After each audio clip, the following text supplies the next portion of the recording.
Se nos va el año, un año, especialmente los últimos años han sido sorprendentes en cuanto al avance de las tecnologías, pero creo, y nos los confirmará una experta en unos momentos, que este 2025 fue sensacionalmente sorprendente hablando de la inteligencia artificial. Laura Coronado, experta en cultura digital, como siempre un gusto platicar contigo. Laura, buena tarde.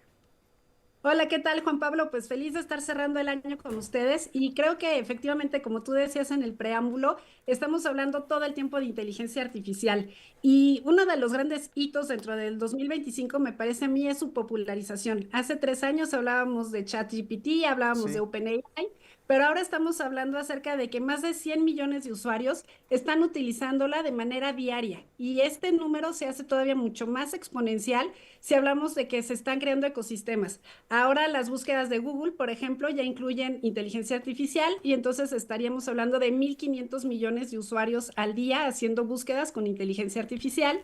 Y lo mismo sucede, por ejemplo, con WhatsApp, que utiliza ahora Meta AI dentro de nuestros dispositivos, dentro de nuestros celulares, y hablamos de más de 1.000 millones de usuarios. Imagínate este boom. ¿Cómo es que el 2025 avanzó tanto la inteligencia artificial?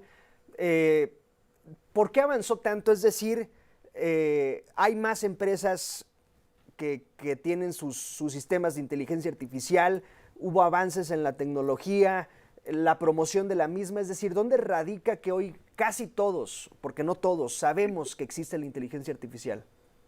Mira, la verdad es que creo que el primer pendiente que teníamos era hablar de ella y ahora ya estamos en el boom de usarla. Y ahí es en donde México todavía parece un poquito rezagado. Obviamente los más jóvenes son los que están utilizando más esta herramienta, pero creo que esta popularización se debe gracias a que, como te mencionaba, ya estamos hablando de ecosistemas. Estamos hablando de que inteligencia artificial no solamente puede ser accesible a través de una suscripción, como sucede con OpenAI y el ChatGPT, sino también a través de estas búsquedas que podemos hacer en el Internet, que es gratuito, que es amplio, que es libre. Y creo que también porque México es uno de los países más digitalizados de América Latina.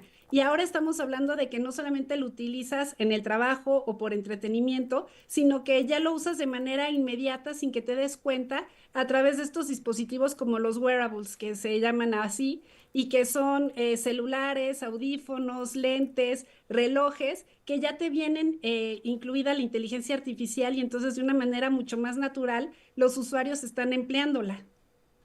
Ahora, no sé por dónde quisieras empezar a hablar de la inteligencia artificial porque es muy amplia. Podemos hablar desde cómo te puede ayudar en el trabajo, cómo puede eficientar un proceso, pero también lo divertido que es ver algunos videos de inteligencia artificial y las dudas que a veces te genera si es o no. Y creo que ahí es en donde los usuarios estamos llevando la batuta. Creo que dentro de los grandes temas y los peligros de los que hablábamos en 2023 y 2024 era el tema de la desinformación y como tú bien mencionabas, estas imágenes hiperrealistas. Y lo que estamos viendo es que los usuarios efectivamente utilizan muchas versiones de video y de imágenes, pero para hacer memes. O sea, son memes que son muy reales e incluso los políticos lo están utilizando. Y no sé si recuerdas estas imágenes a lo largo de 2025 de Donald Trump, en donde se ponía como rey, en donde se ponía a jugar en lo cómo sería Sí. la franja de Gaza si entrar a Estados Unidos. Cuando O se sea, agarraba a golpes con Zelensky, aprovechando de que se acaban de reunir, digo, exacto. obviamente no se iban a agarrar a golpes, pero tú lo ves y dices, ¿cómo? Y parecían reales, pero en realidad lo que estábamos viendo con los usuarios es que lo usamos de una manera muy lúdica, pero no para desinformar necesariamente, sino para reírnos un poco de la realidad y para utilizar estas herramientas a nuestro favor, o sea, que trabajen para nosotros. Y creo que eso es una de las grandes ventajas que tiene inteligencia artificial. Como tú bien mencionas, pues antes se decía, oye, es que te va a servir para el trabajo, te va a servir para la escuela, pero estamos viendo que la gente lo utiliza para restaurar fotos de sus abuelos, para crear videos, para vender productos, para dar atención a clientes en los chats. O sea, creo que lo interesante de inteligencia artificial y de estas tecnologías disruptivas es cómo los usuarios se apropian realmente de las plataformas y no hacen necesariamente lo que pues los científicos o los Sí. académicos quieren prever.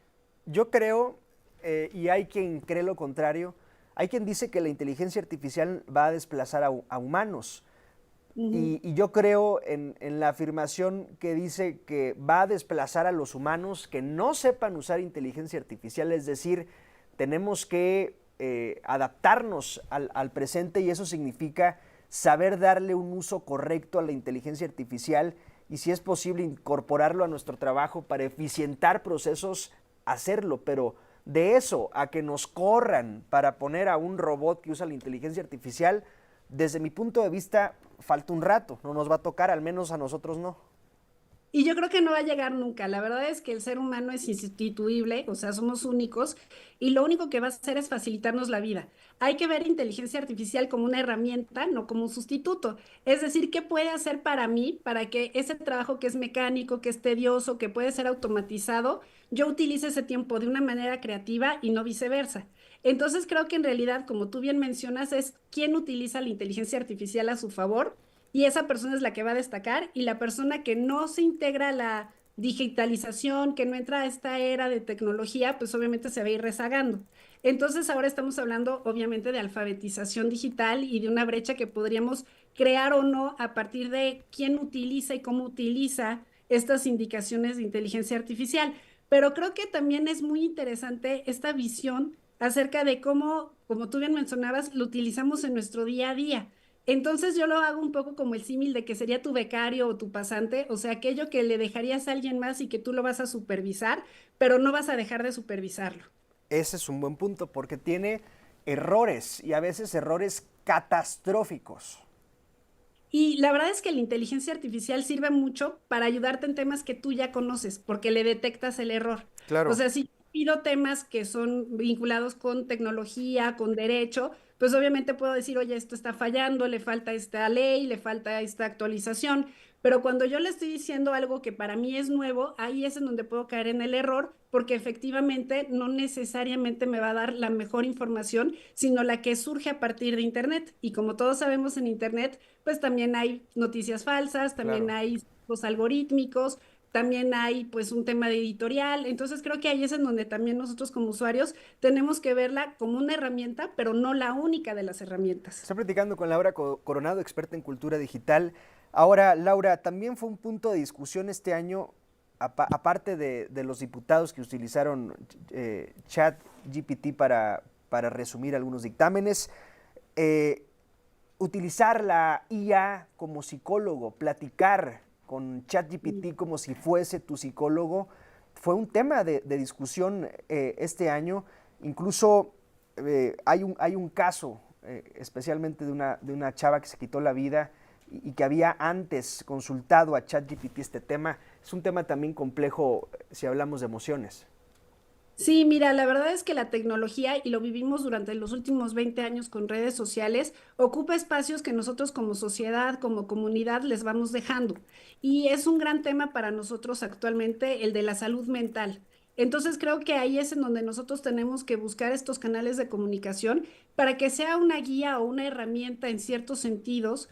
El hablar de un tema con el chat GPT o con cualquier otra de las tecnologías conversacionales con las que podemos tener contacto, pero que no sea el único canal, que no sustituya al experto, pero tampoco sustituya a las figuras de crianza, a los papás, a los abuelos, a los tíos, a los hermanos, a los maestros.